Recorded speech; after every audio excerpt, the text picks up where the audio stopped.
And we should be live, my friends. 2024, Monday, January the 8th. Let's get my keys off my coat. Sorry about the noise. And I'm going to go grocery store and get a microwave dinner. The water has gone out at my place, so my plans of making a nice spaghetti dinner is out, unfortunately. So, yeah. Just checking out the last spiel of Christmas lights. A very, very beautiful section here in Vernier, which is very nice. Unfortunately, I couldn't record that before due to my recovery from meningitis and so forth, my weakness and my waking state and so forth. Anyways, moving on. And it seems like there's going to be trouble on my floor again. This girl was screaming hysterically, yelling, crying, and screaming in the hall. And of course, they are going to the troublemaking neighbor who has given me death threats. I had to call security and police on before, which I have not chose to report on yet. Anyways, there's going to be trouble tonight. They're getting high, they're getting drunk, they're getting violent. So there's going to be trouble tonight. Heads up. Including the neighbor who assaulted me as well. He's been banging in the hallway a couple times right near my door. After 11 last night, I had no phone then. I got my phone back today. And the day before. Well, the night before. Before 11. 10 p.m. hour. But they all know each other. Drugs are involved, you know, all that. So birds of a feather flock together, like I said. And violent people, of course, all of them. So those kind of birds of a feather flock together. But heads up, there's going to be trouble tonight, so the police and security, I'm sure they're going to be busy everywhere, but judging by them and they're getting high and everything, all that, there's bound to be trouble again. When I got home, there was a girl underneath my window, no coat, just a little sweat pants and a sweat top, right underneath my window, smoking something I could smell from my building. It smelled like she was smoking crack or meth or something. It was going up to my window, into my building. So I shut my window, and she was just no coat. That's probably the girl who's causing trouble there and everything. Maybe. I don't know. But anyways, gonna be trouble. And there's no water on my floor. I might as well get a bottle of water too. I have one water in my bag, but I need more water to drink. But I'm pretty much sure that the water will be on by then.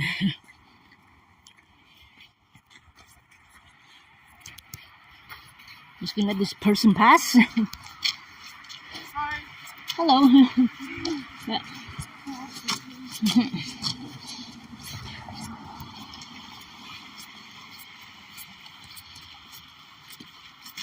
But anyways, my recovery's doing okay from meningitis. I saw the doctor on Friday. When I was in the ER on December the 6th, I was 114. But on Friday, I was 113.2, so I lost 1 pound, which is not very good. However, I was given $100 after I came out of the hospital.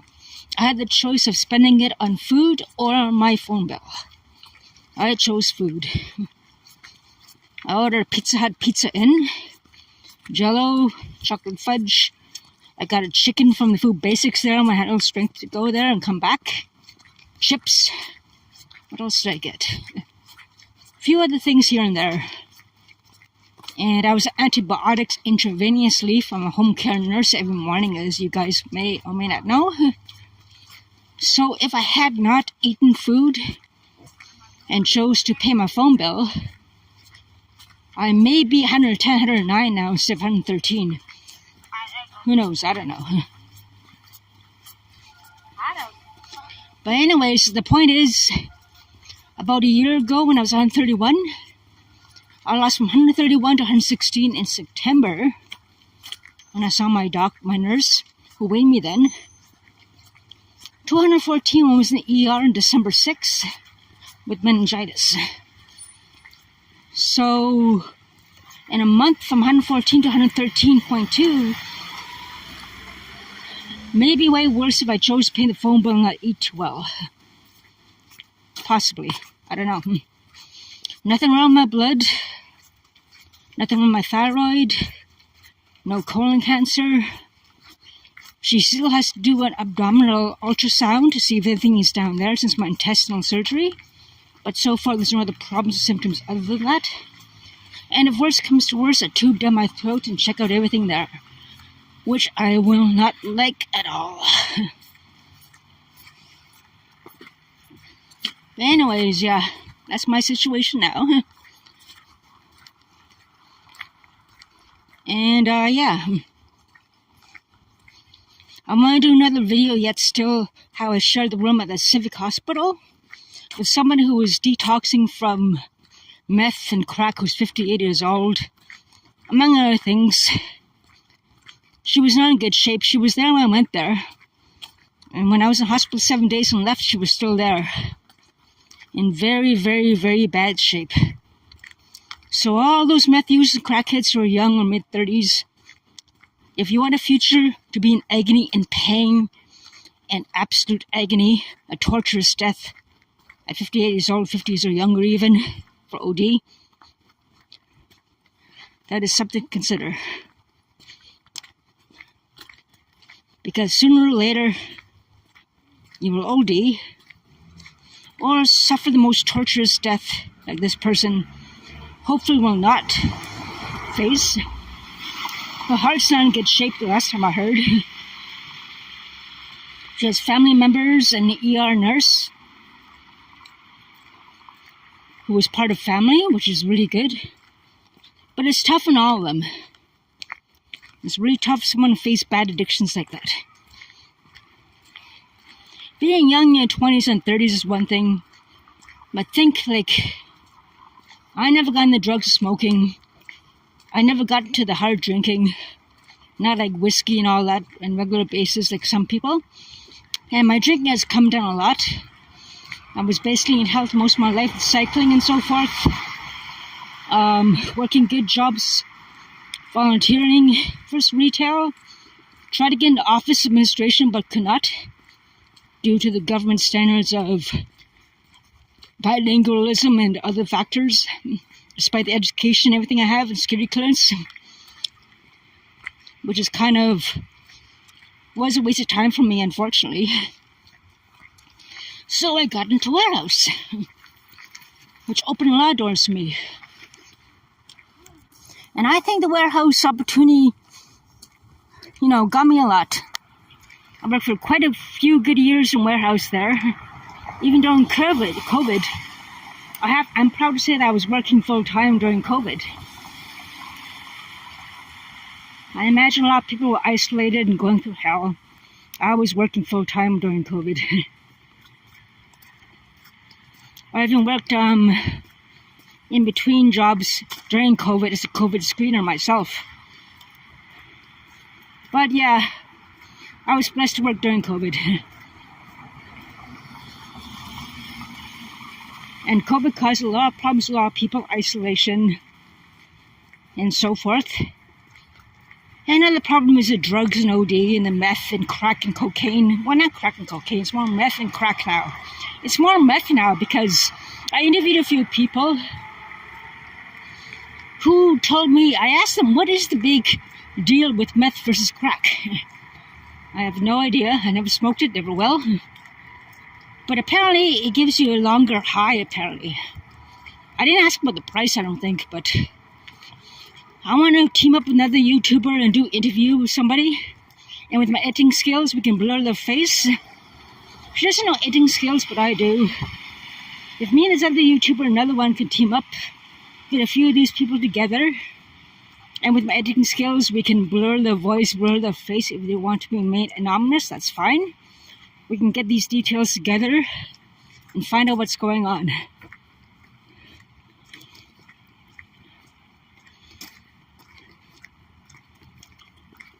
Unfortunately, all these people on meth and everything are being coerced and groomed into the drug star life, and then possibly also into human trafficking, which I'm afraid is happening in my building. I mean, young people being with such a person who have known records and so forth, they should be associating with people their own age, positive things, not things in the drugs and so forth. Guys is sick, totally sick.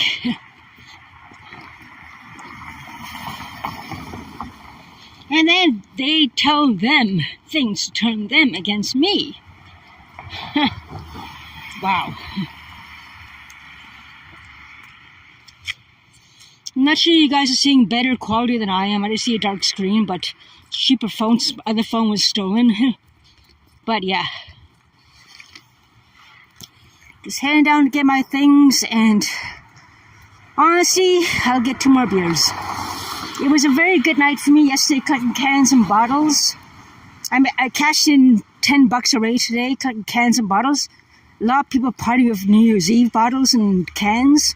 And I still have another 10 cans. $10 worth of cans and bottles still to cash in the next few days. So I'm okay. Plus I got my tax refund. Got my phone back. But I can't afford the bus pass because they won't pay the bus pass money. And I have obstacles in my way for that as well. So it's now a problem to deal with. Medical appointments to do. Probably another hearing test since the meningitis first started my ear. Just to see if it's more damage in my ear than before. Because I was severely deaf in my right ear. And it's best to ascertain if I'm worse off or sane. And even if I'm worse off, maybe I should apply for ODSP as well. Anyways, one step at a time. I don't know if I'll be able to work. I may have to go on ODSP, unfortunately. I want to work, but we'll check it out. Don't mind the shaky screen. I'm just walking. Take care, stay safe. It's a very nice day here in Ottawa, Ontario, anyway. I have no gimbal.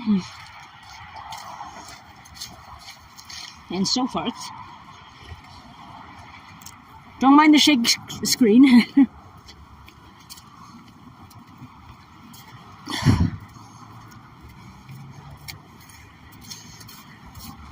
Also, besides not paying the bus pass money anymore, usually when I pay my phone bill in a month, I normally pay this $25 in a month. This end of the month in December, I had to pay $45 of normal $25. So normally I pay $25 in a month every month.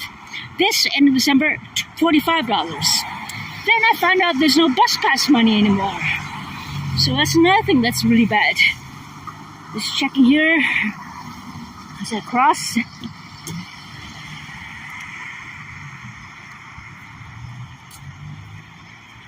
So on top of no bus pass funds getting obstacles my way, no other avenues to how to get the bus pass money really sucks.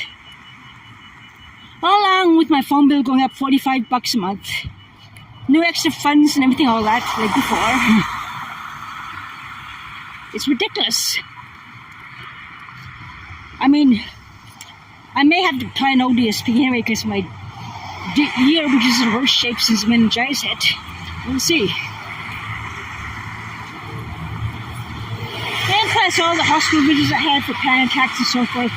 Since the death threats and the harassment began with my neighbors, that is easily provable as well. And the trauma I suffered, God knows what else. I may have to go on ODSP due to these issues. At the same time, something's telling me to hang in there until it goes to jail. When the court case happens. And about very soon. But also at the same time, there could be some escalation from them. There's other people who are damn well, they give death threats against me. There's other people giving death threats to me. And drugs are involved, so who knows, maybe gang members may be involved, who knows, I don't know. something the police to investigate into and all that. And the fact that I'm Indigenous too does not help. Racism, hate crimes could be involved as well. Besides the violence inflicted upon me, the harassment, and so forth. So who knows? I don't know. I have to admit, I did not come out of this fight jumping in hip hip hooray. I'm coming out crawling, healing, injured, and still very wary of possible escalation and threats from these people, and so forth. Even that person who's behind me, you know, I just had to turn around and let you see her. Meth head or whatever, I don't like being followed by, you never know. With the meth heads, like I said before, a lot of them have weapons on them. And I don't know if this person's a weapon or her. You never know. So I turned around when I sensed her behind me as I talked to you guys. So the main thing is, you know, you never know. Anyways,